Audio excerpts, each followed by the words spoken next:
Hey everyone, this is a piece titled Marxism and Totalitarianism, Rudolf Hilferding and the Mensheviks by Liebich.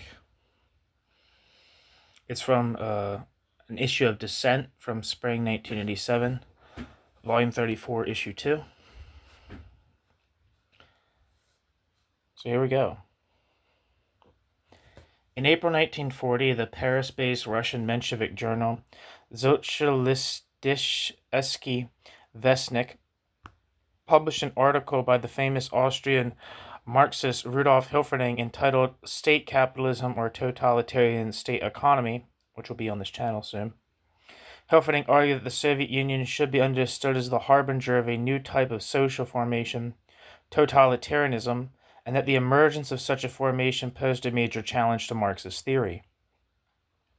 This is not, of course, the first reference to totalitarianism even among socialists, nor was this the first assertion, even from Hilferding himself, of an underlying similarity between fascist Italy, Nazi Germany, and Bolshevik Russia.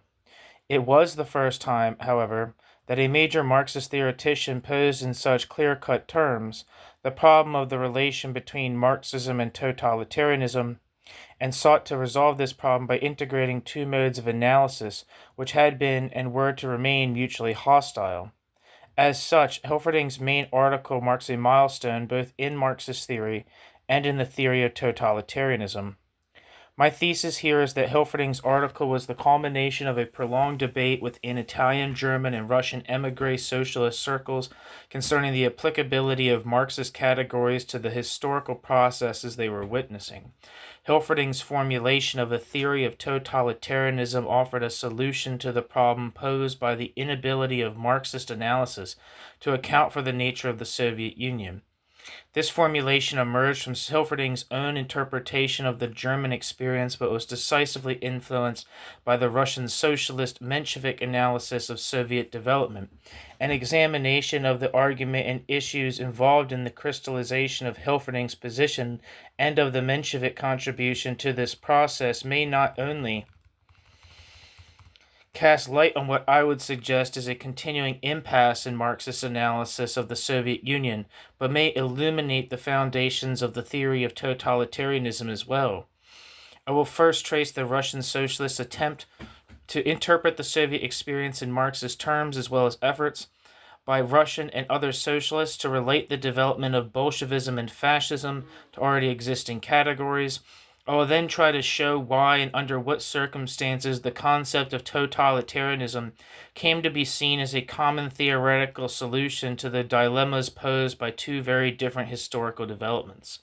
Finally, an examination of Hilferding's own evolution towards adopting a theory of totalitarianism will attempt to bring into sharper focus the theoretical assumptions underlying the concept of totalitarianism and the historical conditions of totalitarianism's emergence. New section: The Mensheviks Abroad. The Menshevik analysis of Soviet Russia in the 1920s and 1930s was the work of a uniquely dedicated and talented group of party members. After the party had been driven underground in 1921, the focus of its activities shifted abroad. A Menshevik, quote, foreign delegation, with its center first in Berlin and after 1933 in Paris, continued to speak on behalf of the party.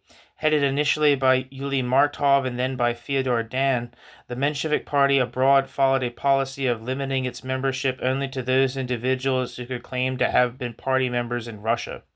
In spite of the restrictive, indeed suicidal implications of this policy, the party was able to draw on the unstinting services of a number of figures familiar to anyone acquainted with the history of the Russian Revolution or with the historiography of the Soviet regime: Fyodor Dan, Raphael Abramovich, Boris Nikolevsky, David Dalin, Solomon Schwartz, and others. I didn't know Solomon Schwartz was a Menshevik. That's interesting. He wrote a book on Soviet labor, which is still read today, or at least Donald Schultzer said people should read it. It's a good first start. It's a good first step in learning about Soviet labor history in the Stalin period, even though the book is over 50 years old. Anyway, The principal activities of the party abroad consisted of publishing a bi-weekly journal, Sotsialisticheskii Vestnik, as well as a number of other publications in various languages, and of representing Russian social democracy within the revived Second International. In both these areas, the exiled Mensheviks scored successes despite the very limited means at their disposition. Sotsialisticheskii Vestnik acquired a reputation as an authoritative source of information about Soviet Russia. It was the first, for instance, to publish parts of Lenin's Testament. In a period when information about Soviet Russia was rare, Western chancelleries read Sotsialisticheskii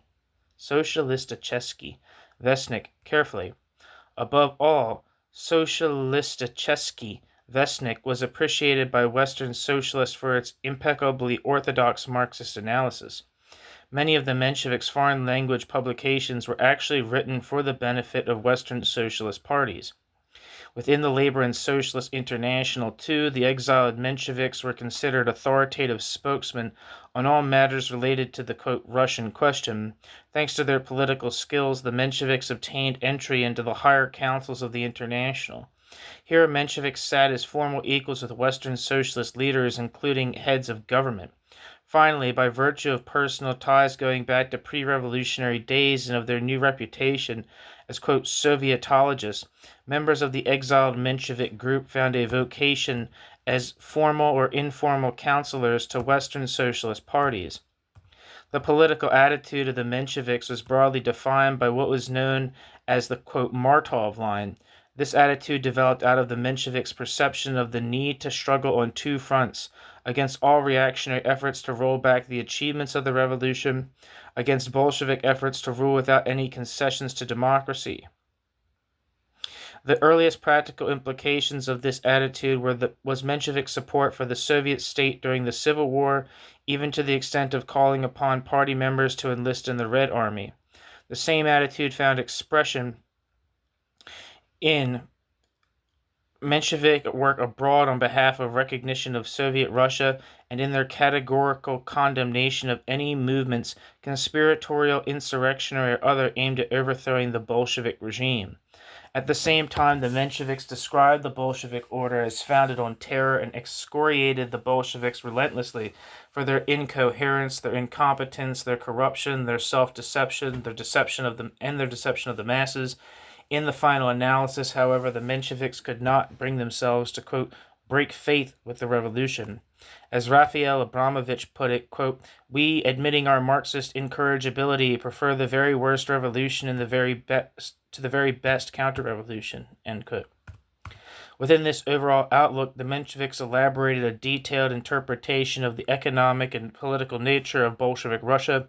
The Menshevik economic analysis affirmed that the October Revolution had not fundamentally changed relations of production.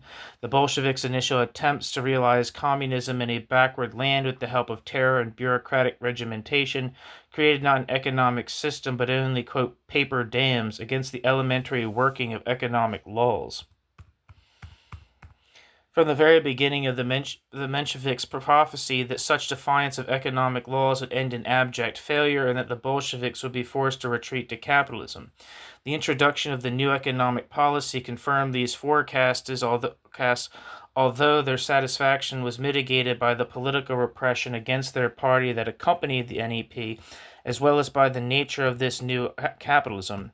From the Menshevik point of view, Bolshevik surrender to a powerful private peasantry, legalization of private traders, and concessions to foreign capitalists were carried out in such an irrational manner that they undermined the positive achievements of 1917. Moreover, the failure to introduce political democratization negated not only Menshevik hopes, but in their view created insurmountable new contradictions. A regime that was, quote, proletarian only in image, petty proprietary in nature, end quote, and sought to establish capitalist conditions but refused to relinquish its absolute power and its terrorist policies, represented such a self-contradictory hybrid that it could not long survive. As the Mensheviks saw it, the point was whether the regime would cede to democratic pressure or to the forces of counter-revolution. A particular point in the Menshevik economic analysis of the new economic policy is of interest here because it was to become an important issue in the 1930s. This was the question of, quote, state capitalism, end quote, as a theoretical description of the economic order in Russia. The term itself had already been employed by the Russian Bolshevik leader Bukharin to describe a tendency in advanced countries towards centralization and regulation of all economic activity under the aegis of the state, as well as by Kautsky as a critical description of Soviet Russia.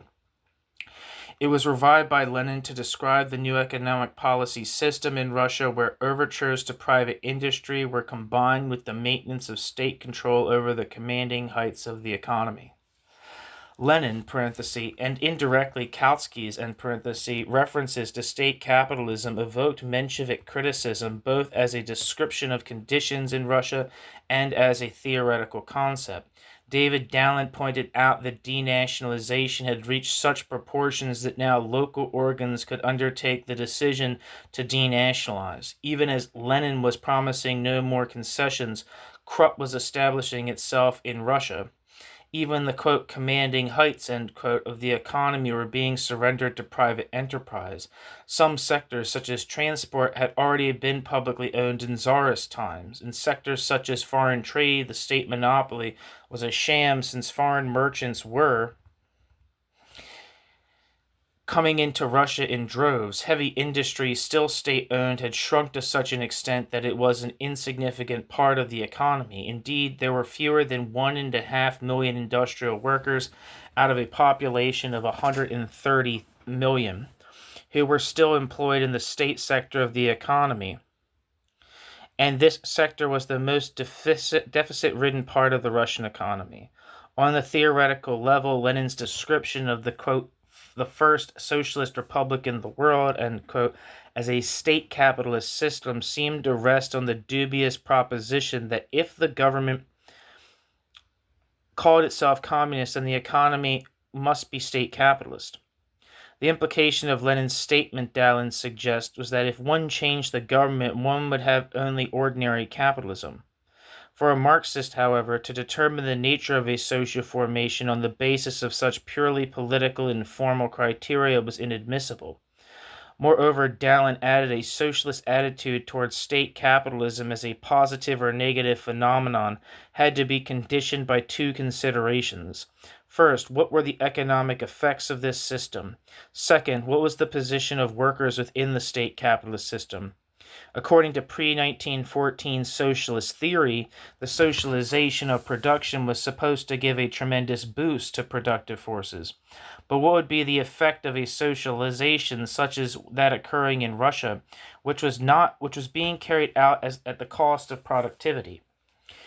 Not only would the working class suffer, but the very idea of socialism would be dealt a serious blow. According to Don, there now were Bolsheviks who admitted the development of capitalism in Russia, but were hiding behind the murky fantasy of capitalist production without private ownership of the means of production, or behind dreams of replacing a bourgeoisie by some sort of organizational intelligentsia at the service of the Bolshevik Party. The theory of state capitalism was based on such ill-considered and harmful fantasies. On the political level, too, the Mensheviks put forth an integrated theory that revolved around the concept of, quote, Bonapartism. As thoroughly imbued with the example of the French Revolution as many other Marxists, Bolsheviks included, the Mensheviks early debated whether the Bolsheviks could be classified as Jacobins, i.e. as an extreme or maximalist wing of the revolutionary movement, which in its own way and for its own purposes was nevertheless advancing the cause of the revolution. Or were the Bolsheviks merely Bonapartists who, by assuming dictatorial power, had put an end to revolutionary or republican regime and had established a dictatorship not of a class but over classes? All the Mensheviks were in agreement that the only choice for the Soviet regime lay between democratization and a Bonapartist denouement to the revolution.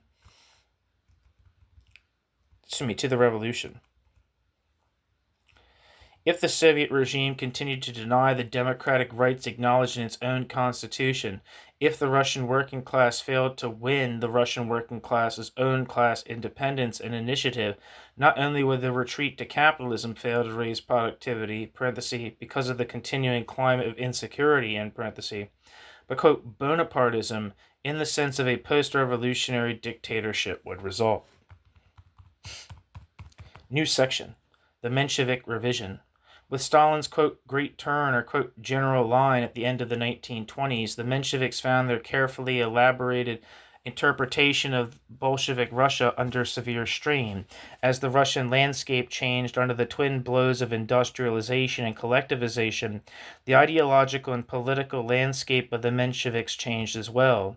Initially, the Mensheviks were heartened by the fact that their prognosis concerning the internal contradictions of the new economic policy were finding confirmation. Stalin himself was seen by the Mensheviks and by many Bolsheviks, including Trotsky, as the representative of a, quote, centrist faction. As it became clear that Stalinist policies presented a terrifying new wave of Bolshevik adventurism and utopianism, Menshevik hopes turned to disappointment and eventually to dismay. It may be an indication of a certain paralysis in Menshevik thinking induced by the unexpected turn of events in Russia that it was foreign socialists who were the first to draw theoretical conclusions from the Stalinist revolution. The first such challenge to the Menshevik vision of Bolshevik Russia came from the socialist patriarch Karl Kautsky. In a book published in 1930, Kautsky affirmed that under Stalin there could now be no doubt that Bolshevism had become Bonapartism. According to Kautsky, the Bolshevik regime had now bared its purely despotic nature, revealing that it had no redeeming political or social features, and thus any foreseeable overthrow of the Stalinist regime should be welcomed rather than feared. This challenge to Menshevik thinking was still relatively easy to rebut. Raphael Abramovich picked up the challenge with brio on... Where the hell am I? Did I skip a page? What the hell happened?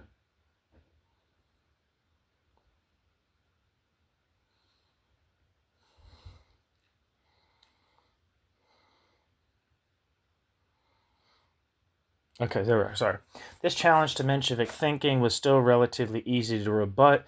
Raphael Abramovich picked up the challenge with brio on behalf of the Mensheviks. In an article published in 1930 in the leading German socialist journal Die Gesellschaft, Abramovich tried to pin Kautsky down on the question of whether the Bolshevik Revolution was a counter-revolution or simply the wrong revolution. More directly, Abramovich questioned Kautsky's application of the concept of Bonapartism to the current situation in Russia. The concept of Bonapartism meant an anti-democratic liquidation of the revolution by forces produced by the revolution and in favor of newly formed owning classes. But there were no such classes in Russia. Bolshevism shared the forms and methods of Bonapartism but lacked the social basis of Bonapartism because there were no classes that could identifiably enjoy the fruits of the revolution, and no stable social equilibrium could be established under the conditions existing in Russia. To take the example of the kolkhozes or collective farms, socialists could not call them counter-revolutionary because if they succeeded, socialists would welcome them. Socialists objected to the kolkhozes because they could not succeed, because they represented a new utopian venture as well new utopian venture as well as a particularly cruel one. Although Abramovich stressed that their cruelty was of a secondary consideration.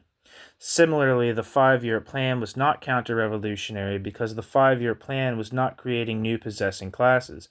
Indeed, it was destroying such incipient elements of a new possessing class as the NEP men, the netmen, just as collectivization was destroying the kulaks, The problem with the 5-year plan was that it was destroying the economy as well, and thus opening the door to a possible counter-revolution.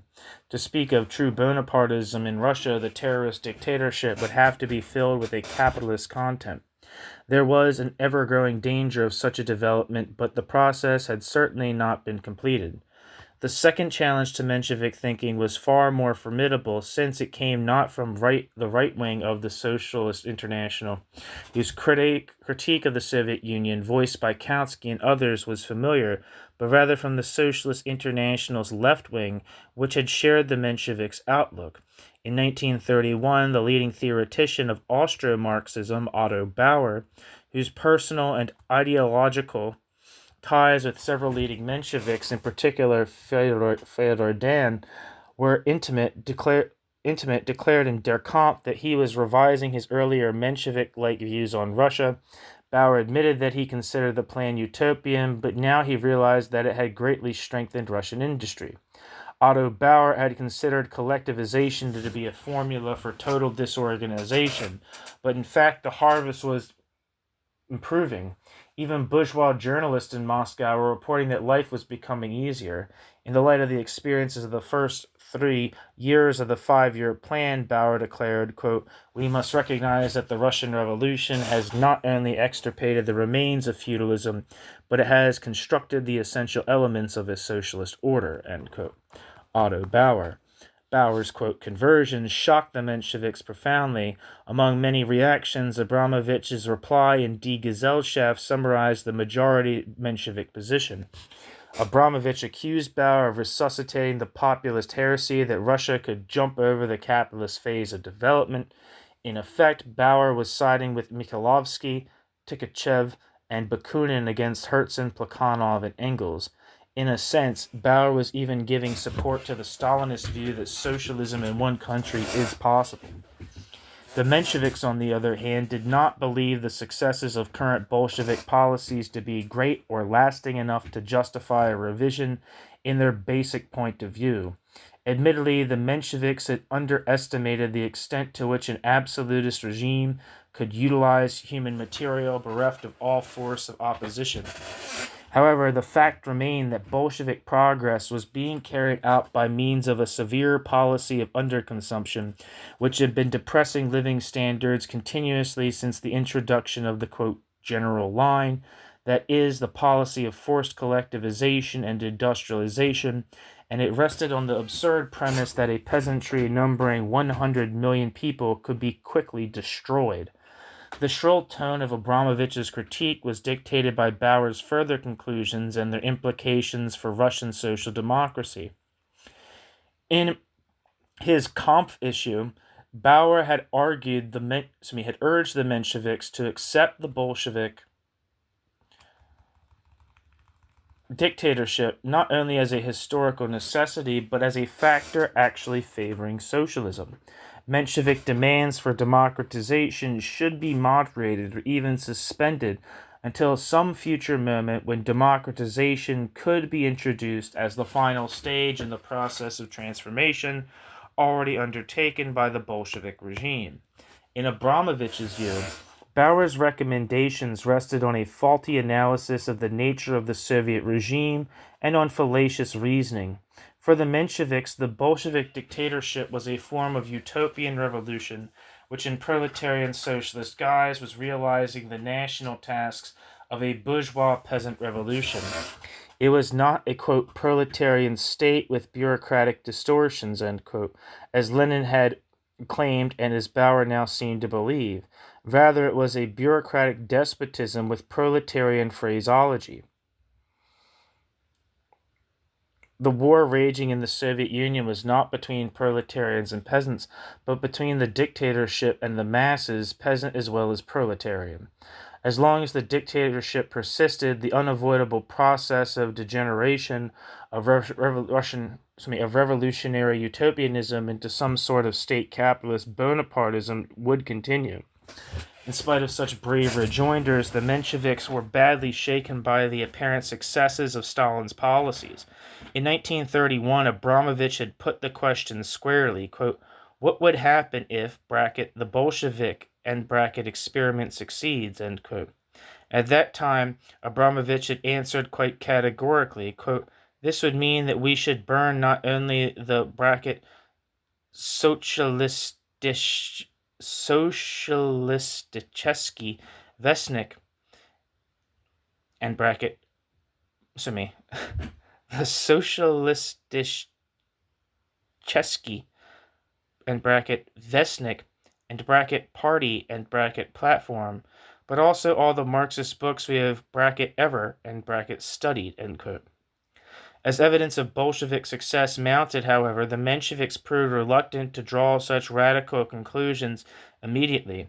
Rather, they began to revise their basic view in two different directions, and out of this revision emerged two distinct factions whose separation was to be consummated some 10 years later. The first revisionist tendency, elaborated by the Menshevik left wing under Fyodor Dahn, sought to salvage the earlier Menshevik analysis.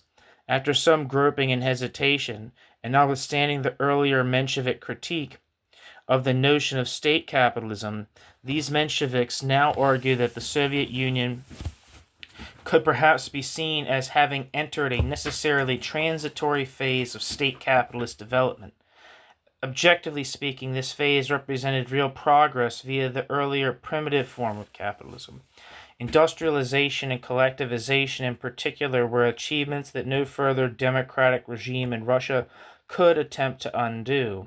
On the international level, too, the transformation of Russia marked an advance for the working class inasmuch as it encouraged and strengthened the proletariat in the worldwide confrontation with capitalism and fascism. In the course of the 1930s, this argument was to gather increasing weight. Dan's arguments failed to convince even some of his close collaborators, such as Nikolaevsky and Abramovich. The second revisionist tendency within the Menshevik camp emerged out of this disagreement with Dahn, but it formulated its position more slowly. Initially, some Mensheviks on the margin of the foreign delegation emphasized the increasing danger of counter-revolution created by the adventurism of the General Line. Others maintained that the General Line was creating an embryonic bourgeois society in Russia, and that it was futile to pin one's hopes on a Russian working class corrupted by Bolshevik practices and reduced to the status of state serfs. For Dan's Menshevik critics, the idea that state capitalism could somehow be topped with democracy to produce socialism was symptomatic of a deep misunderstanding of certain fundamental issues. Already in his polemic with Bauer, Abramovich had asked a pointed question. If the Russian masses attained material welfare, a higher cultural level, social justice, and a powerful position vis-a-vis the outside world through a regime of, quote, welfare absolutism, end quote, without a trace of freedom, what was the historical function of freedom and why was it necessary at all? Why should the Russian masses long for freedom, and what sort of arguments could the defenders of freedom use to call for the elimination of a successful dictatorship? Dan's regulation of political democracy to some future final phase of development, like Bauer's willingness to postpone the question of freedom indefinitely, showed that Dan, Bauer, and their ilk attached insignificant importance to values which they claimed to espouse. The objections formulated by the anti-Don wing of the Menshevik foreign delegation echoed ever more strongly the long-held position of the extra-party Menshevik right wing. These Mensheviks, first in the journal Zarya and then in Zapisky Sotsialdemokrata, both based in Paris and inspired by Alexander Potresov, insisted on the absolute primacy of democratic tasks in the Russian Revolution. As one such Menshevik, Stepan Ivanovich, put it in an aphorism, quote, between two socialists, one of whom is for dictatorship, there is a far greater contradiction than between two Democrats, one of whom is for socialism, end quote. The same Menshevik even argued that it was not socialism that was his goal, but the moment of freedom which socialism would make possible. Obviously, this Menshevik tendency perceived nothing positive in the Bolshevik regime from the very outset and saw no reason to change its views, quite the contrary, because of the experience of the General Line. Consequently, the extra-party right wing continued to castigate the, quote, Martov line as a half struggle against, half recognition of the Bolshevik regime, and it persisted in judging the Soviet Union by the yardstick of freedom and democracy. In the course of the 1930s, the formerly cohesive Menshevik group around the foreign delegation and Sotsialisticheskii Vestnik thus began to dissolve into two factions. The first faction, under Dan, continued to interpret Soviet developments in classical Marxist categories. It saw the Soviet Union as having passed into a phase that might be described, for want of a better term, as state capitalism under a pseudo-proletarian dictatorship. This faction was troubled by the persistence of the dictatorship. It was more troubled, however, by the prospects of a counter-revolutionary reversal of this regime. All in all, it saw the new phase of the Bolshevik regime as progress vis-a-vis the past and as a source of hope for the future. The second faction emerged more gradually out of the malaise felt by some Mensheviks in the face of the growing rift between socioeconomic achievement and political democratic failure in Soviet Russia. This second faction found itself drawn towards the position of the extra-party right wing, for whom democracy and freedom were permanent values. From a Marxist point of view, Dan's faction was certainly correct in just crying its opponents for having put abstract values such as democracy at the center of their analysis.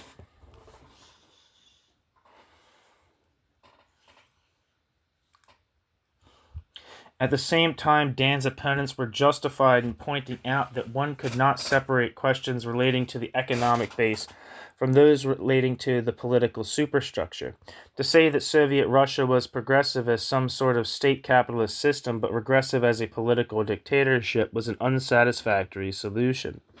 Either one had to overlook the terrorist dictatorship and bestow approval on the Soviet regime as communists and their fellow travelers did, or one had to judge the Soviet system as a whole according to the criteria of democracy and freedom.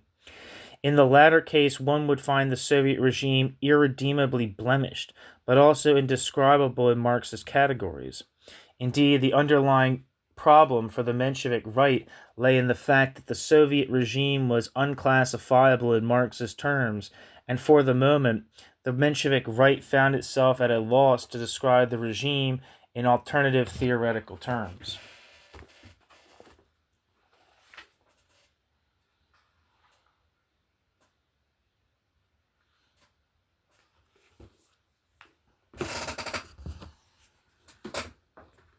New section: Fascism, Bolshevism, and Totalitarianism. As the Mensheviks were debating these issues, momentous events were taking place in Germany which pushed even the all-important Russian question into the background. With Hitler's seizure of power, the Mensheviks were forced to choose a new exile, this time in Paris, where they re-established their party center and resumed publication of Sotsialisticheskii Vestnik. They were now joined in exile by the once proud and powerful German Social Democratic Party, deeply traumatized by the defeat it had suffered. In these new circumstances, the traditionally close ties between the two parties were strengthened by a common fate. The Germans turned to the Mensheviks for advice on clandestine publishing and smuggling of party literature. Mensheviks interceded on behalf of German comrades with French socialists. A number of individual Mensheviks continued to work in the ranks of the German party. Above all, the Mensheviks and the German Social Democrats were drawn together by a common reflection on the nature of the dictatorial regimes, whether Bolshevik or fascist, now established in their homelands.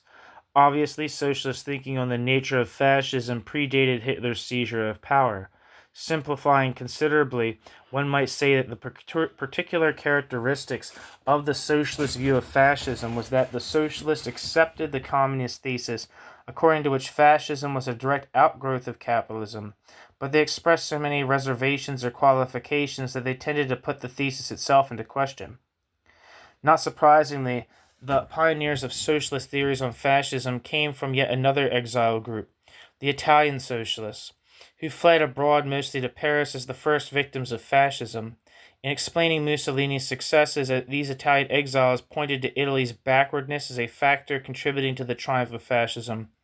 Fascism was seen as specifically grounded in peculiar Italian conditions and thus as inapplicable to Germany, although perhaps relevant to Russia, and parenthesis.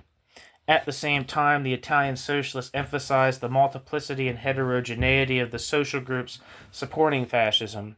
According to these Italian socialists, fascism expressed simultaneously the clearly conscious reaction of the great bourgeoisie, the revolt of a resentful petty bourgeoisie, and the violent revolution of a déclassé soldiery in the face of an unreal but nevertheless terrifying menace of social revolution in a backward land deeply shattered by World War. This early explanation was adopted and developed by Filippo Turati, the grand old man of Italian socialism, who also pointed to the novelty of an alliance between plutocracy and déclassé elements.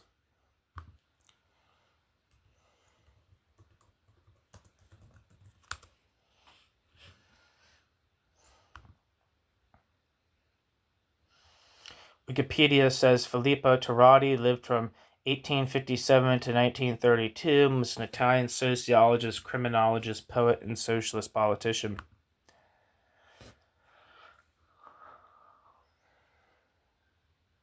Analyzing fascism in terms of a crisis of democracy and parliamentarianism, Turati underlined those elements in fascism that were incompatible with capitalism, such as its rejection of class divisions in favor of racial divisions.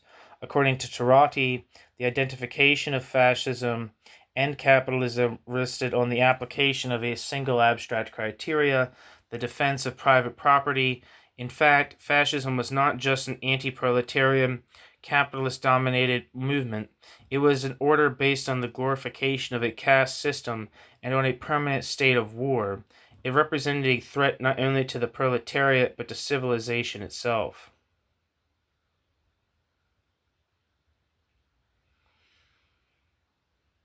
Before 1933, the German and Russian socialists observed the fascist phenomenon attentively but were at a loss in elaborating an independent theoretical interpretation.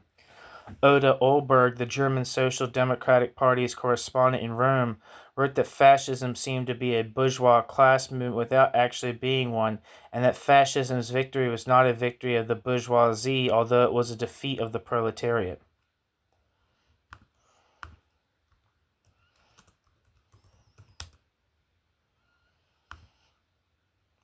Wikipedia says Oda Olberg lived from 1872 to 1955. Oda Olberg was also known as Oda Olberg Lerda, was a German-born journalist, socialist, and feminist. Her career was cut short by the rise of fascism in Italy and Germany.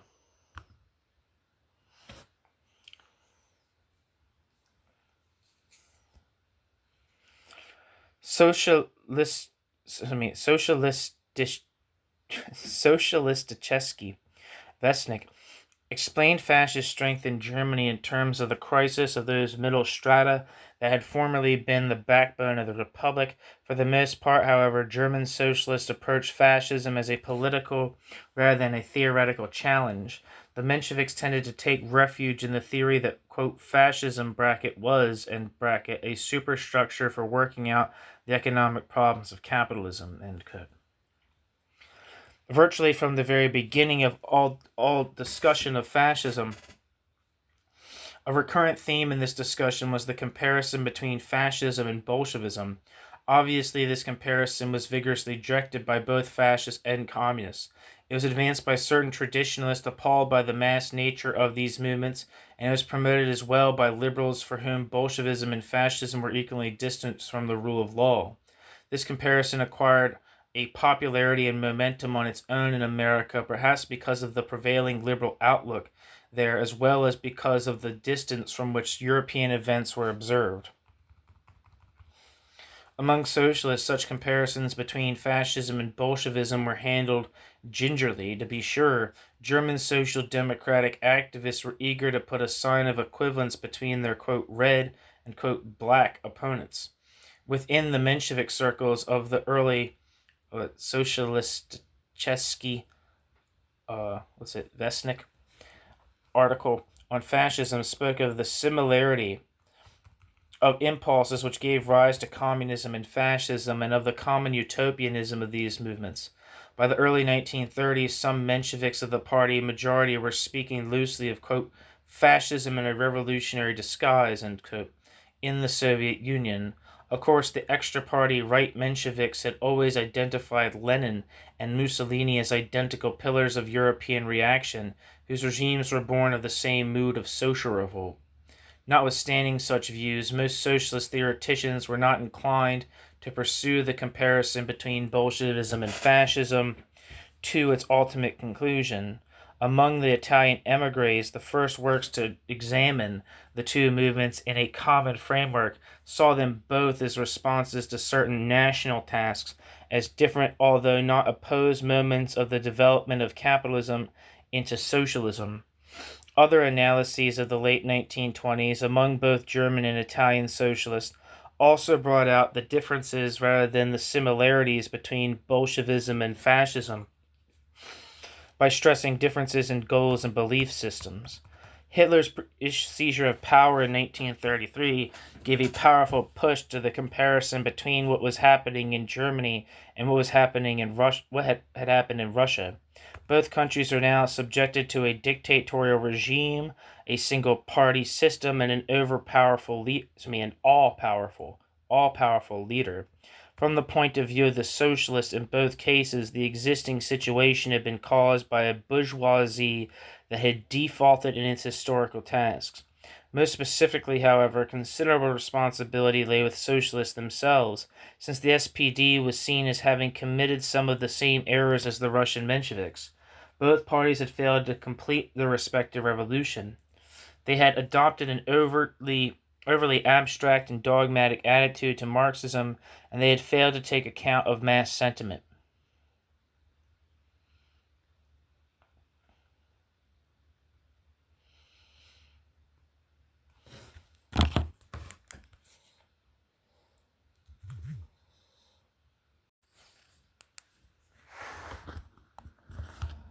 Even Hitler's seizure of power, however, could not overcome the apparently natural reluctance of socialist theoreticians to identify fascism and Bolshevism, Nazi Germany and Soviet Russia. When a young Menshevik, Boris Sapir, wrote on an article in June 1933 distinguishing, quote, enemies from outside the proletariat, end quote, i.e. reactionary forces, and, quote, enemies from within the proletariat, end quote, i.e. fascism and Bolshevism, Boris Sapir was severely taken to task both by the chief left-wing Russian socialist, Fyodor Dan, and by the principal theoretician of right-wing German socialism, Karl Kautsky.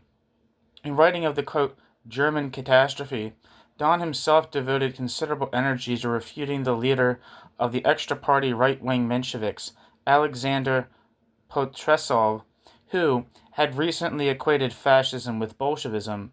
Potresov might well consider the Bolsheviks to be adventurous like the Hitlerites who had seized power by methods of force and deception and were wielding power in the interest of their own clique.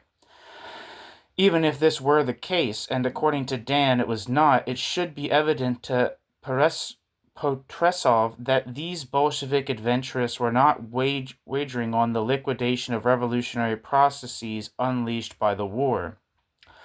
On the contrary, the Bolsheviks were counting on igniting these processes to the level of a worldwide conflagration. Against Potresov's position, Dan put forward the prevailing social democratic view that German fascism was capitalism's choice instrument of struggle for the self-defense of a, quote, overripe capitalist society. An important factor preventing socialists from pushing comparisons between fascism and Bolshevism to the point of establishing an identity between the two movements was the absence of a common theoretical framework into which both these movements could be inserted. In the course of the 1930s, such a framework began to emerge with the increasing prominence of a newly coined term, quote, totalitarian. The origins of the term, quote, totalitarian are to be found in Italian fascist doctrine. Used by Mussolini in a speech in 1924, it was soon formalized by the Italian ideologue Giovanni Gentili, The term appeared in English in 1928 to describe the fascist regime, and in 1929 was first used to describe both the fascist and the Bolshevik regimes. Initially, the origins of the term as a self-interpretation of fascism limited its broader applicability. German émigrés after 1933 were divided between their reluctance to apply an Italian term of reference to Hitler's regime and thus minimize the horror of Nazism by assimilating it to a less brutal regime, and their wish to underscore the universal, i.e., not strictly German, character of the new order in their homeland. The term did have the advantage of expressing the novelty of the processes they were witnessing. Quote, totalitarian thus edged its way into the political vocabulary, even among socialists. Initially, socialists used the term, quote, totalitarian in what might be called a relatively unself-conscious way. The term itself referred to the, quote, total nature of state power. As such, it could be applied without any profound theoretical implications both to Russia and to Germany. Boris Sapir, in the SV article of 1933 already mentioned, spoke of the characteristics of the, quote, total state as, quote, the use of force, the etatization of all areas of life, the destruction of all opposition, end quote. He qualified the implied identification of Russia and Germany by concluding that the historical mission of fascism was that of strengthening capitalism on a new basis. According to Boris Sapir, fascism was creating a new feudalism that was replacing liberal ideology but maintaining the instruments of production in the hands of the magnates of capitalism. The choice Boris Sapir saw at this historic moment was between fascism and workers' power. There was no third way. By 1936, the term, quote, totalitarian was being used with reference to the Soviet dictatorship even by left-wing socialists widely considered uncritical of the Soviet Union, such as Fyodor Dan and Otto Bauer, as well as Leon Trotsky. Dan described the period of the, quote, general line as a third phase of the Bolshevik Revolution, during which the dictatorship became ever more, quote, totalitarian. Comparing this phase to the era of Peter the Great, Dan stated that, quote, it was precisely its, bracket, the dictatorship's, and bracket, totalitarian character which allowed it to carry out the historically indispensable task of economic reconstruction on such a grand scale and at so quick a pace, end quote. About the same time, Otto Bauer was reflecting on the various forms that the dictatorship of the proletariat can take. Among others, quote, it can become the, quote, totalitarian dictatorship of a proletarian party, the dictatorship of a coercive party state and economic apparatus, end quote. Finally, Trotsky was also writing about a, quote, regime, bracket, which, end bracket, had become, quote, totalitarian in character several years before this word arrived from Germany, end quote. Such use of the term, quote, totalitarian has given rise to the mistaken impression that by the middle of the 1930s, the concept of totalitarianism was current in Marxist literature, even with respect to the Soviet Union. In fact, the term was almost always accompanied by inverted commas, which, at the very least, could be interpreted as an expression of hesitation as to its appropriateness. Moreover, the term appeared invariably as an adjective rather than as a noun. One spoke of, quote, totalitarian state power, but not of, quote, totalitarianism. And even the adjective frequently figured as a sort of emphatic verb, as in, quote, totalitarian Bonapartist dictatorship, end quote. Above all, the term, especially then applied to the Soviet Union, consistently referred only to the political superstructure and not to the system as a whole. Quote, totalitarian thus described the nature of the leadership or the state policies. Its application did not penetrate to the roots of the system, so the economic base which, for a Marxist, represents the defining characteristic of any social formation. New section, the Soviet question. Rather than elaborating some sort of, quote, totalitarian model, end quote, Socialist theoreticians throughout the 1930s were thus using the term, quote, totalitarian loosely and falling back on familiar Marxist categories for analysis. German socialists presented Germany as monopoly capitalist. The Menshevik majority spoke of Soviet Russia tending toward a form of state capitalism, with particular structures also tending toward Bonapartism. The increasingly tense international situation, however, rekindled earlier theoretical debates in a new form. The most urgent question for the Socialist International was whether socialists should give support to those capitalist countries that were prepared to go to war against Germany. The initial reaction of many left-wing socialists, including Fyodor Dan, was that socialists should not abet one group of capitalists against another. According to them, the only road to overthrowing the fascist regime in Germany lay in promoting European revolution.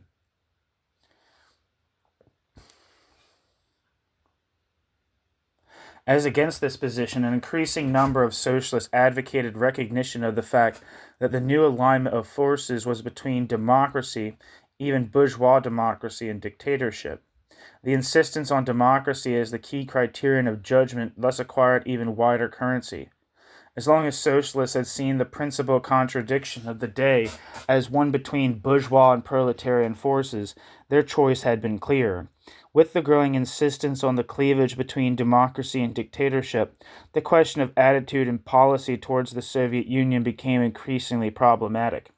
Among the Mensheviks, Fyodor Dan continued to defend the traditional parti pris in favor of the Soviet Union, just as the right-wing Mensheviks had maintained that there was a positive and a negative type of state capitalism, the positive type of state capitalism exemplified in Roosevelt's New Deal, and the negative type of state capitalism in Stalin's, quote, general line. So now Dan argued that dictatorship, too, was a variable concept.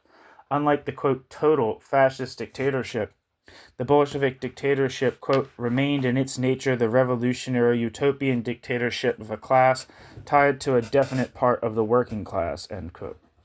Moreover, Dan continued, the Menshevik Party had always believed that because of the correlation of forces in Russia, slogans calling for an immediate democratic republic against the existing terrorist dictatorship would only serve as a cover for the forces of counter-revolution. The Mensheviks were fighting not only against the illusions of, quote, integral socialism in the Soviet Union, a concept developed by Otto Bauer, but also against the illusions of, quote, integral democratization, end quote. The only prospect for the Soviet Union lay in gradual democratization. The Menshevik Party... is this a typo here? I don't know. I don't think it's a typo. Well, if it is a typo, it's not in the PDF. It's in the original, because it's a photocopy.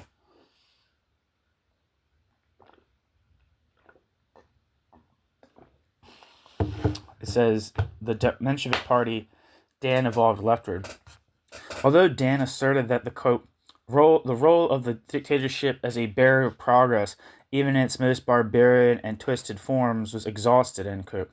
He criticized any unilateral denunciations of the Soviet Union or departures from Marxist orthodoxy. After Sotsialisticheskii Vestnik published extracts from the sensational revelations of an ex-communist, Anton Siliga, Dan took Siliga to task for insufficiently dialectical understanding of the Soviet Union. Siliga saw only the existing, quote, Stalinist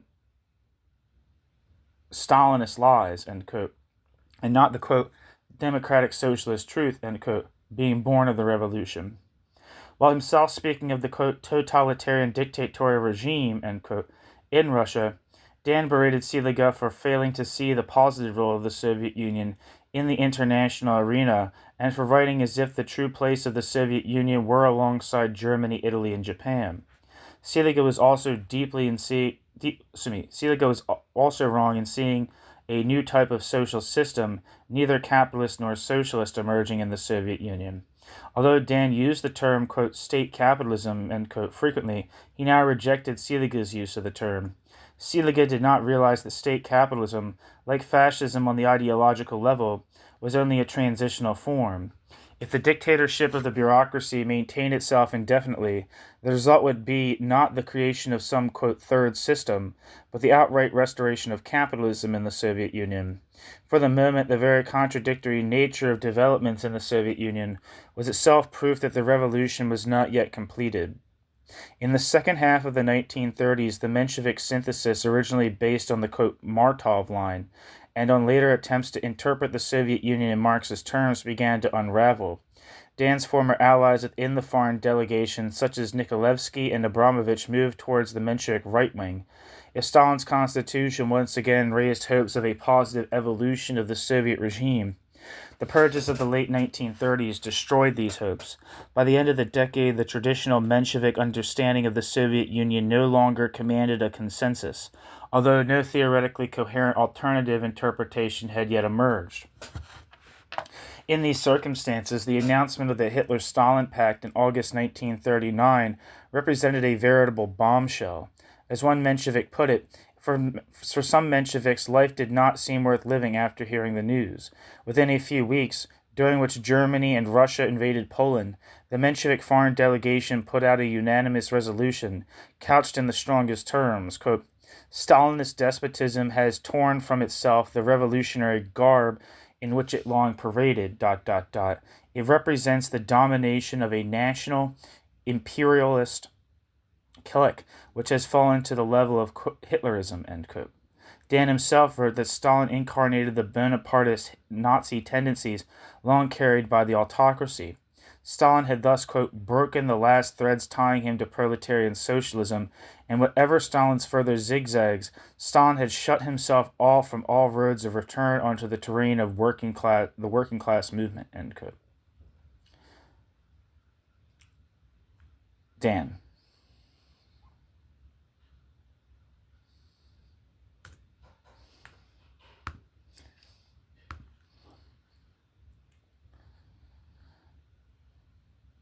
With the Soviet invasion of Finland, the revolt of the new party majority against Dan reached an unprecedented pitch. A formerly left-wing Menshevik, B.L. Divinov, reminded Dan that 10 years ago, in polemicizing against Kautsky, Dan had written that only the course of events would tell whether the Menshevik position of advocating reform rather than overthrow the Soviet system was justified. Now Divinov asked whether the events of August 23rd, the Hitler-Stalin Pact, September 17th, the Soviet invasion of Poland, and November 30th, the Soviet invasion of Finland, had not given an unambiguous historical verdict on the Menshevik wager. Dan should recognize that Thermidor had already occurred in the Soviet Union, although now was not the time to speculate on when it had taken place. But Dan would not revise his position. At the same time, Dan could not resist the pressure of his peers any further. In March 1940, he resigned from the chairmanship of the foreign delegation of the Russian Social Democratic Labor Party and from the collective editorship of the Sotsialisticheskii Vestnik to found a new journal, Novy Mir, which became the rallying point of a small group of young socialists.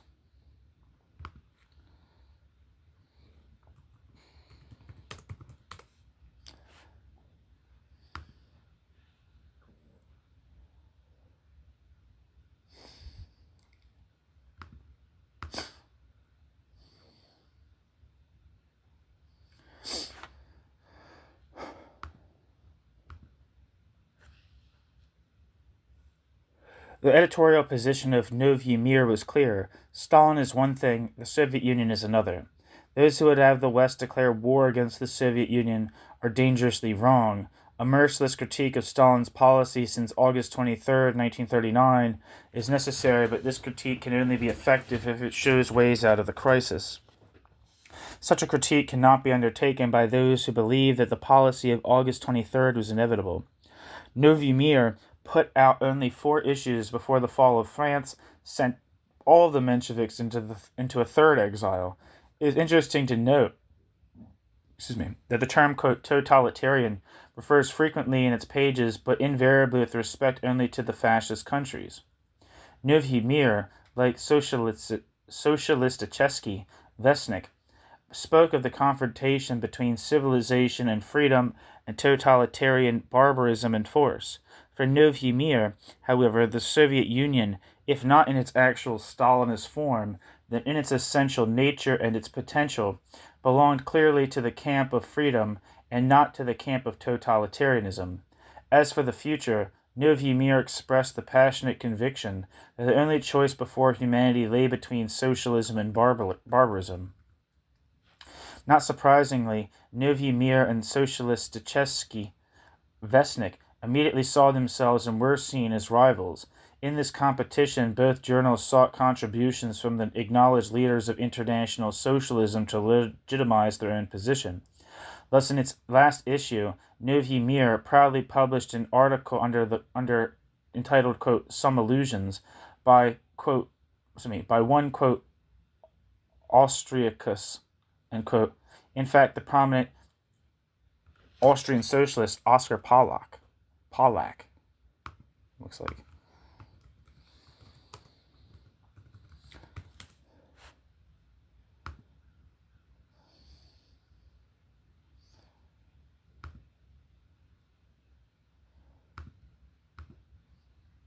Pronouncing himself strongly against defeatism or neutralism, quote, Austriacus, end quote, reiterated the earlier socialist position that the Hitlerite system was not the enemy of capitalism, but capitalism's strongest support. The rest of the article is censored, by French wartime censorship, but one may well assume that it differentiated Soviet Russia from Nazi Germany and called for the Soviet Union to recover its true or natural position against fascism. Meanwhile, the Sotsialisticheskii Vestnik group was also drawing on foreign authorities. An article entitled, looks like it's some kind of it looks like it means fascist Italy and Soviet Russia, by ex-communist A. Rossi, spoke of Mussolini's sympathy for communists, even though, quote, he marches under an anti-Bolshevik banner, end quote, and stressed the affinities between the regimes.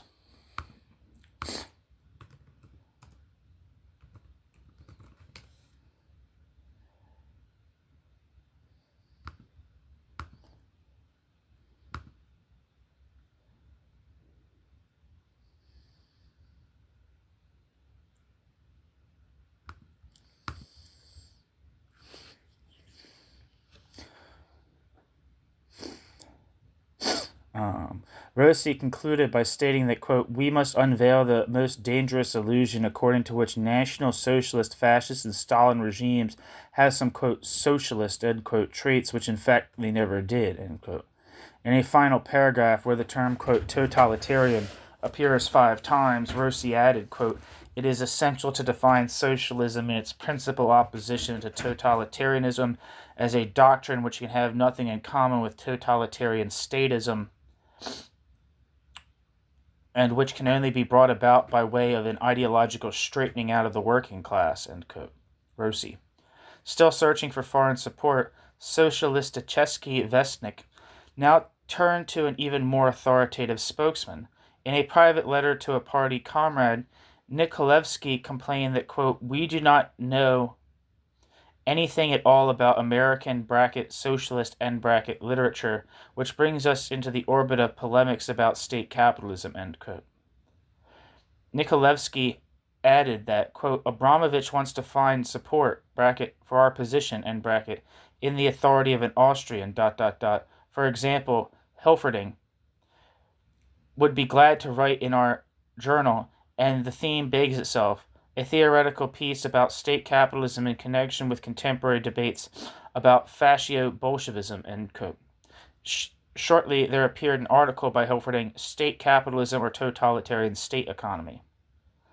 I have read State Capitalism or Totalitarian State Economy, and it's in reference, it's like a response piece to Ryan L. Worrall, who was a Trotskyist who kind of was like on the not fringe, but like kind of like not really an organization man, at least to my understanding of his life. He was an academic, and he wrote. He was one of the first Trotskyists, or probably the first Trotskyist actually, except for maybe Hugo Urban's, but Trotsky broke with him, I think. Maybe Hugo Urban. I think Hugo Urban's said the USSR was state capitalist. Anyway. Ryan L. Worrall wrote a piece about state capitalism in Russia, and Rudolf Hilferding was responding to it. I'm going to have both those pieces on the channel eventually.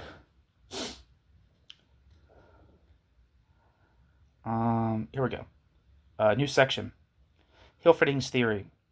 At the time he wrote his article for Sotsialisticheskii Vestnik, Rudolf Hilferding, a naturalized German citizen, was the outstanding Marxist theorist alive. Before 1914, Hilferding had been a founder of the Austrian Marxist School and its principal economist. After having been a leader of the radical independent Social Democratic Party, or quote, independent German socialists, during World War I, Hilferding in 1922 was instrumental in effecting a reunification of a rump of the independent Social Democratic Party with the Social Democratic Party, SPD. Under the Weimar Republic, Hilferding remained a towering figure in German social democracy. He twice held the post of Minister of Finance, edited by the main organ of socialist theory, Die Gesellschaft, and participated in the elaboration of all party programs. In exile from 1933 on, first in Zurich, then in Paris, Hilferding continued to serve his party and to contribute, under the pseudonym Richard Kern, to its publications. Although his writings in the later part of his life were, for the most part, occasional pieces, Rudolf Hilferding's prestige as a thinker remained undiminished. Above all, Hilferding was acclaimed as the author of Finance Capital. Published in 1910, the purpose of Finance Capital was to bring Marxist capital up to date by describing the existing new trends in capitalist economy. Above all, Hilferding saw a tendency towards concentration of capital, leading ultimately towards a sort of universal cartel, which had governed all economic processes in a planned and unified way. Later Marxist theories developed by Bukharin, Lenin, and others, which saw imperialism, the growth of state power, and the separation of ownership from management of the means of production as characteristic of late capitalism, used finance capital as their point of departure, even when they took issue with many of the work's formulations and conclusions. In 1915, Hilferding developed the concept of, quote, organized capitalism, end quote, to describe a possible outcome of finance capitalism. Although socialism was a logical result of processes now occurring, another alternative could be envisaged. At that time, and even in the early post-war years, Hilferding still remained convinced that given a choice between socialism and, quote, organized capitalism, the working masses would opt in favor of socialism. He continued to attack opportunistic tendencies within socialism, which would have socialists adapt their strategy to existing capitalist conditions, to reform capitalism rather than to replace it.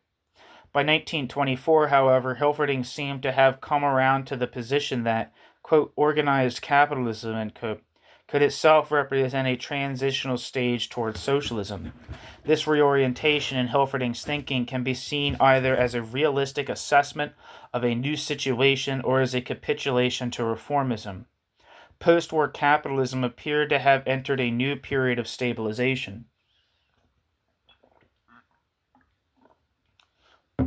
The German working class had proven unwilling or incapable of carrying the revolution of 1918 to 1919 to a socialist conclusion. On the other hand, quote, organized capitalism, end quote, was itself giving up the principle of free competition in favor of the socialist principle of planned production. Moreover, the Weimar Republic was providing a political framework through which the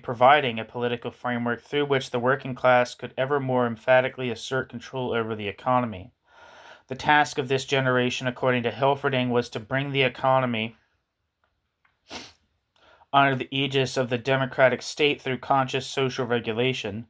In this perspective, political democracy emerged as the road to socialism. Given such an outlook, one can understand why the, quote, German catastrophe traumatized Hilferding even more profoundly than many of his party comrades. Hilferding now turned his attention to the, quote, total state, end quote, of fascists and National Socialists, fascists and National Socialists called their dictatorship, end quote, Hilferding. This total state was characterized by the absolutization and the vast extension of state power. It destroyed not only all political institutions and organizations, as in earlier absolutist systems, but also all economic and cultural associations, which became coercive organizations and immediate components of state power. The nation was depoliticized and atomized into an unconnected mass of subjects subordinated to the state. The citizen was transformed into a slave of the state. The only struggle against such a total state could be total revolution. The focus on the, quote, total state affected Hilferding's view of the state in general. As the title of one of his articles put it, quote, total state, end quote, meant, quote, total bankruptcy, end quote. And the notion of the democratic state as a lever by which the working class could promote its demands gave way to a consciousness of the state as an instrument of nihilism.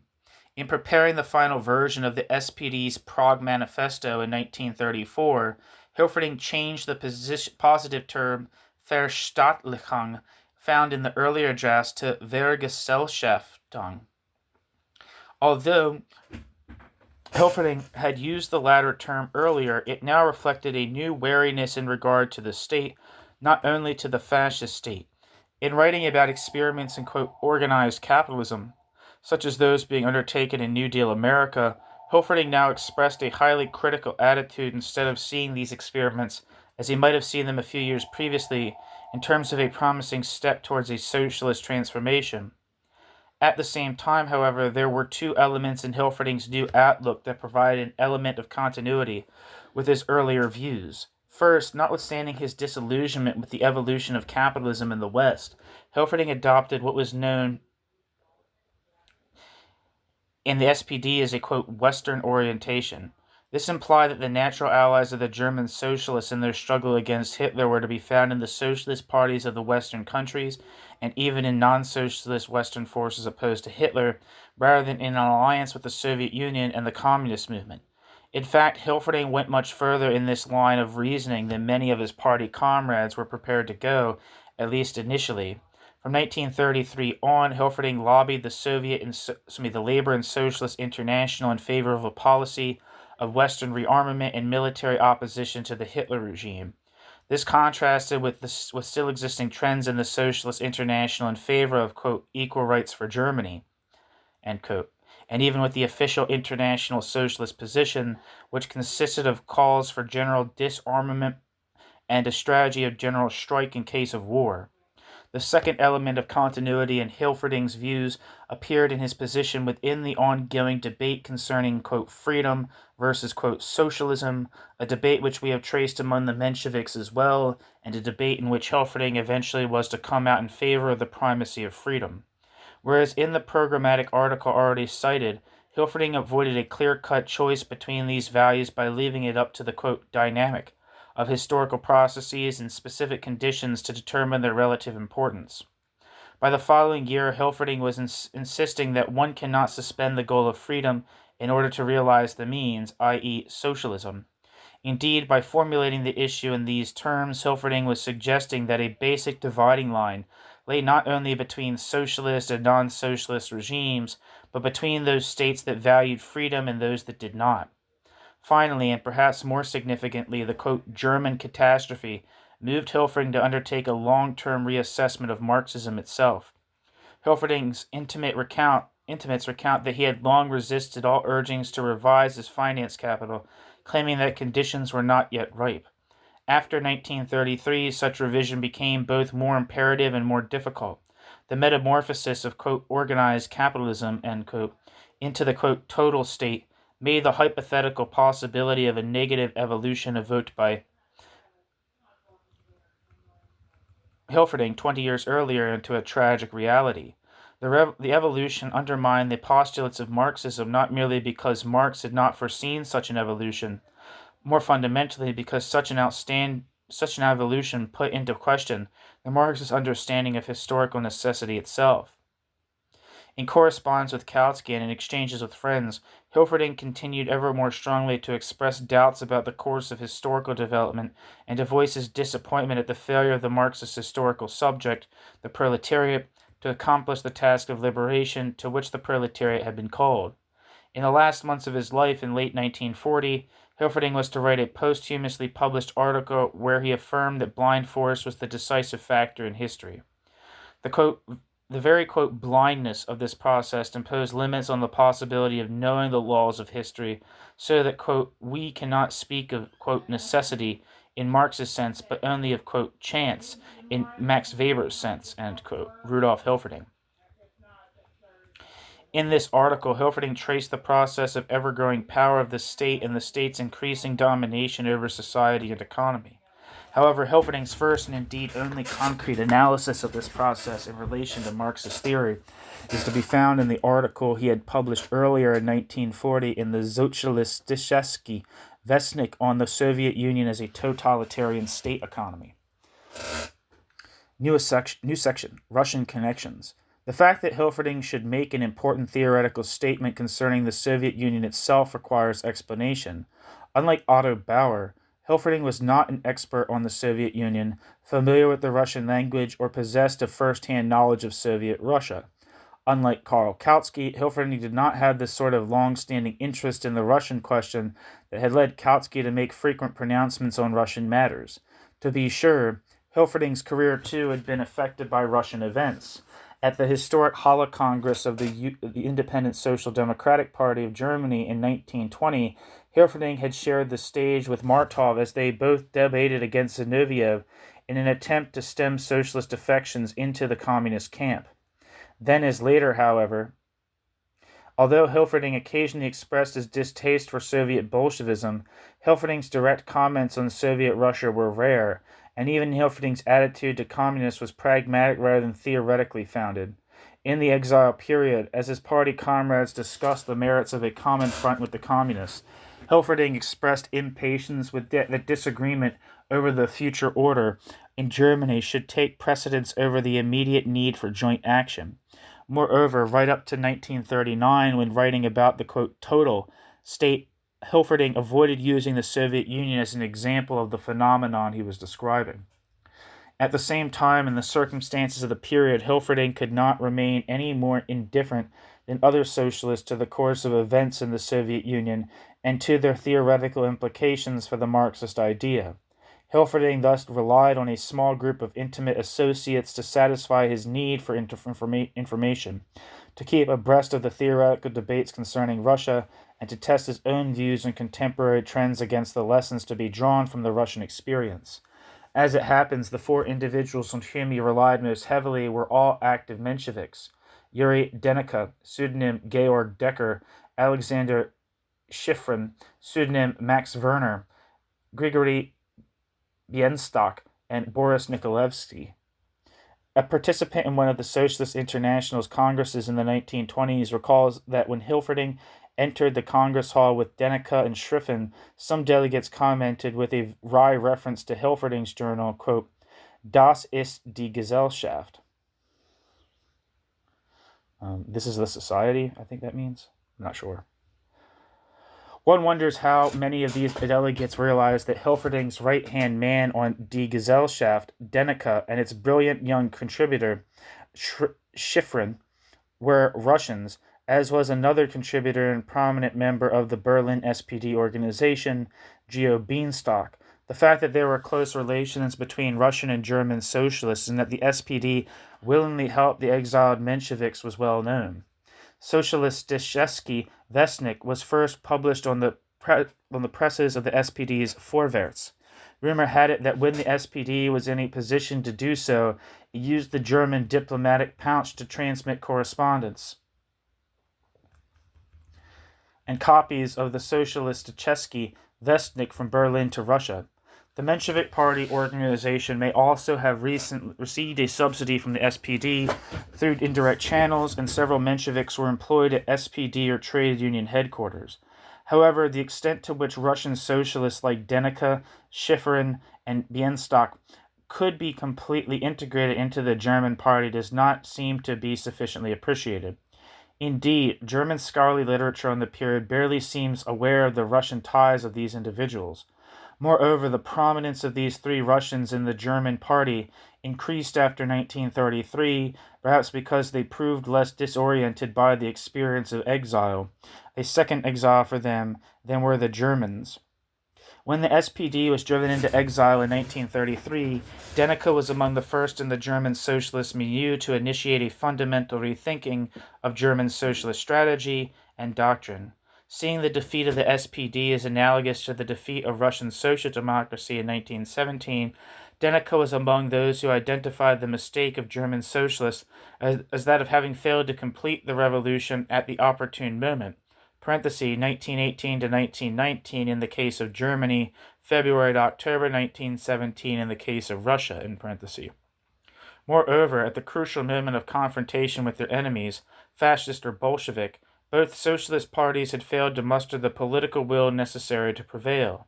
This lack of will, combined with a disregard of spontaneous mass forces, of those, quote, shattered, bracket, social, and bracket, elements, end quote, that carried Lenin and Hitler to power, had sealed the fate of both Russian and German social democracy. In Deniker's view, however, underlying these mistakes was a faulty theoretical stance. For far too long, German, parenthesis, and Russian, in parenthesis, Marxists had been too abstract, too mechanistic, and too smug in their conception of Marxism.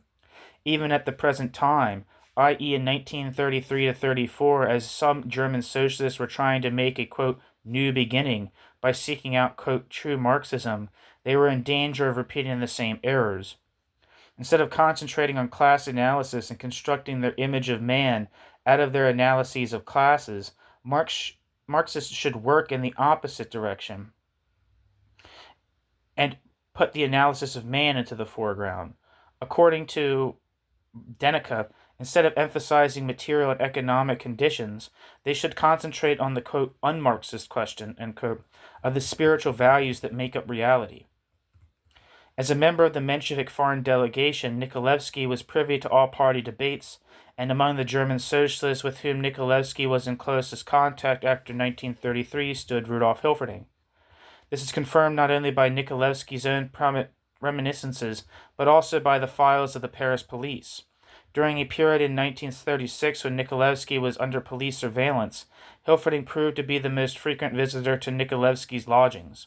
When Hilferding moved from Zurich to Paris in 1938, these relations intensified. For a long time, Nikolevsky seemed more interested in his scholarly pursuits than in politicking, contenting himself with following Dan in the, quote, Martov line. However, the tragic fate of the Russian peasantry in the process of collectivization galvanized Nikolevsky into reconsidering his political stance. Just as Nikolevsky's encounter with the cruelty of the white armies towards the peasantry in the course of the Civil War had moved him, quote, leftward, so now the brutality of Stalin's war against the peasantry pushed Nikolevsky in the opposite direction. Nikolevsky denounced what he saw as a strong vein of, quote, peasantophobia, end quote, among the Mensheviks in general, and in Dan particular, a phobia which Nikolevsky was not afraid to link to Marxism itself. Nikolevsky thus found it intolerable that anyone should find positive aspects to the crime being perpetrated against the peasants. Soon Nikolevsky's criticism had evolved into a general condemnation of Martov's line's indulgence in regard to the Soviet regime. By the end of the 1930s, Nikolevsky could find no positive quality in the Bolshevik order, and the terms used to describe this order, state capitalist, Bonapartist, Thermidorian, even fascist, failed to satisfy Nikolevsky. It was in these circumstances that Nikolevsky turned to Hilferding for an attempt at a theoretical analysis of the new social formation emerging in the Soviet Union. Hilferding's article, State Capitalism or Totalitarian State Economy, opened with a lament on the sorry state of contemporary Marxism. This lament was prompted by an article that had originally appeared in English in December 1939 and had been published in the previous issue of Sotsialisticheskii Vestnik. In this article, R.L. Worrall had argued that the Soviet Union was a capitalist rather than a proletarian state. Even though private property, the means of production, had been abolished, the process of capital accumulation was proceeding apace. The Stalinist bureaucracy may not resemble a capitalist bureaucracy in structure, but it was similar in function. In short, the Soviet Union represented capitalism in a state capitalist form. At the same time, Worrall affirmed that even though there had been a violent counter-revolution in Russia since Lenin's death, the Russian version of state capitalism constituted a transitional stage to socialism. For Hilferding, the proponents of such views were nothing but Marxist, quote, scholastics. They failed to acknowledge the fact that social and historical processes were frequently self-contradictory, containing both progressive and regressive potential. In trying to fit a new and original phenomenon such as the Soviet Union into the neat and mutually exclusive categories of, quote, capitalist or, quote, proletarian, these scholastics were deforming the very categories they were using. In Russia, both the bourgeois state apparatus and the capitalist economy had been destroyed. How could one possibly describe the outcome of this double process of destruction as a form of state capitalism?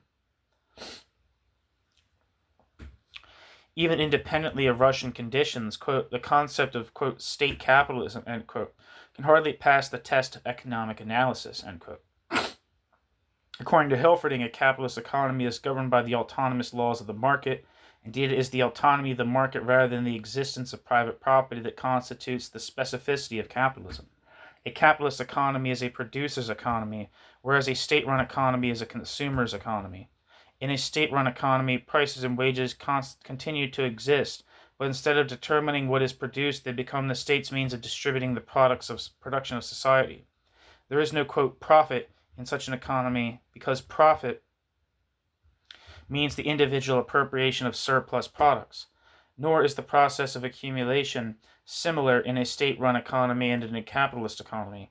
Capitalists accumulate value derived from ever-expanding profit-oriented economic activity. State functionaries in a state-run economy accumulate consumers' goods, quote, products that the central power wants in order to satisfy consumer needs, end quote. As Hilferding put it, quote, the mere fact that the Russian state economy accumulates does not make it a capitalist economy, for it is not capital that is being accumulated, end quote. Moreover, could anyone really believe that a socialist economy would be able to do without accumulation?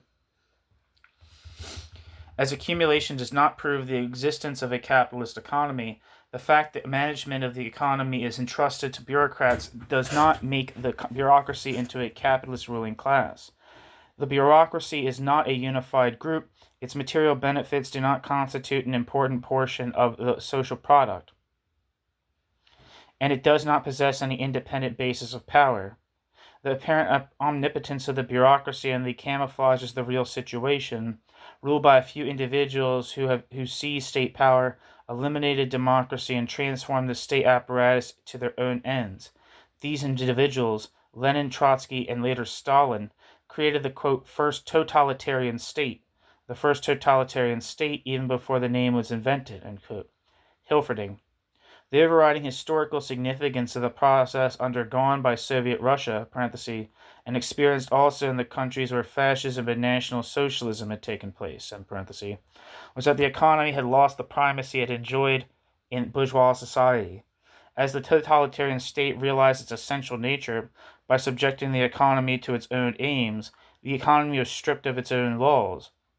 Whether in Germany, Italy, or Russia, economic laws were replaced by subjective and irrational factors in decision-making. Instead of economics ruling politics, politics governed economics, and politics acquired such autonomy that the totalitarian state could only be compared, if to anything at all, to the Praetorian regime of the late Roman Empire. Hilferding did not shy away from drawing out the implications for Marxist theory of this historical development. He criticized the, quote, Marxist sectarian, end quote, who, quote, like the faithful, bracket, believing, end bracket, only in heaven or hell, end quote, he sees only capitalism or socialism, bourgeoisie, and proletariat. At the same time, Hilferding admitted that, quote, we, i.e. Marxists and social democratic socialists, had never imagined that, quote, the political form of that, quote, managed economy, which was to replace capitalist production for a free market, could be unrestricted absolutism, end quote. Hilferding. Even if the emergence of the totalitarian state could be attributed to exceptional circumstances, this development warranted a rethinking of the correlation between economics and politics assumed by classical Marxism. As for the specific question that had prompted his piece, Hilferding concluded his article, quote, the controversy as to whether the economic system of the Soviet Union is, quote, capitalist or, quote, socialist seems to me rather pointless. It is neither. It represents a totalitarian state economy. A totalitarian state economy, i.e. a system to which the economies of Germany and Italy are drawn closer and closer, end quote. Hilferding. The Sotsialisticheskii Vestnik published Hilferding's article with an editorial note stating that the Vestnik would return to the question raised here in a later issue, However, historical events intervened. Within several weeks of the article's publication, Paris had fallen to the Germans, and Hilferding and the Mensheviks had joined the flood of refugees flowing into the unoccupied part of France. Over the next few months, thanks to the intervention of the AFL-CIO, some of these refugees, including most of the Mensheviks, set sail for America. However, in spite of the vigorous urging of Nikolevsky and other friends, Hilferding chose to wait for a strictly legal (and unattainable) French exit visa and remained in France, whether out of lassitude, fatalism, or a false sense of security. Hilferding spent the last months of his life doing research on ancient civilizations in the municipal library of Arles and writing Das Historische Problem. Hilferding was arrested by the Gestapo in early 1941 and taken to prison in Paris, where he disappeared. In the following years, the Mensheviks, now publishing Sotsialisticheskii Vestnik in their third exile, New York, returned to the theme of Hilferding's article. Nikolevsky wrote several pieces on Hilferding himself, and the Sotsialisticheskii Vestnik reprinted Hilferding's article in 1946, although without the opening lament on the fate of Marxism and without some of Hilferding's introductory comments. In 1947, this version of the article appeared in English in the Modern Review, an ambitious journal that sought to revive socialist theory in the aftermath of the World War. The editors of Modern Review were Travers Clement and Louis Kosar, as well as Hilferding's closest Menshevik associate, Georg Deneke. The quote, moving spirit behind the Modern Review was none other than Raphael Abramovich. In the same year, Hilferding's article was also published in French in the Revue Socialiste, with an extended commentary by Boris Nikolevsky. In the course of the 1950s, the surviving Mensheviks made the theory of totalitarianism the linchpin of their interpretation of the Soviet Union, even reading the germ of totalitarianism back into the events of the Second Congress of the Russian Social Democratic Party in 1903, out of which Bolshevism and Menshevism had emerged. In the conditions of the 1950s, however, the circumstances which had given rise to the theory of totalitarianism and to the debates concerning this theory no longer existed. On the one hand, democratic socialists were no longer agonizing over the attitude to adopt towards the Soviet Union. On the other hand, the theory of totalitarianism was now dominant in academic circles, even within the American foreign policy establishment, and it no longer needed the authority of Hilferding to justify it. Nevertheless, the argument developed by Hilferding has not lost its relevance over the years. In the 1940s, anti-Stalinist dissidents from official Trotskyism developed a theory of, quote, bureaucratic collectivism, which, whether by coincidence or by inspiration, echoed Hilferding's reasoning. In 1979, the American journal Telos published an article by a member of the German New Left describing the Soviet Union as, quote, a, quote, totalitarian state capitalist, end quote, regime, and regretting the fact that the left had neglected the theory of totalitarianism because of the theory's Cold War connotations. Clearly, at least part of the New Left remains unaware of Hilferding's argument concerning the relation between totalitarianism and capitalism, or the Menshevik debates underlying Hilferding's insights.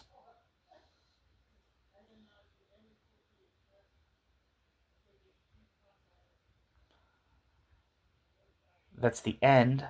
It says here, this essay is based primarily on the periodical press of the Russian and German social democratic emigration and on archival sources located at the International Institute of Social History, Amsterdam, and at the Hoover Institution, Stanford. An enlarged and annotated version of this essay is to be published as a Kennan Institute occasional paper, available from the Woodrow Wilson Center, Smithsonian Institution, Washington, D.C. Thank you so much for listening.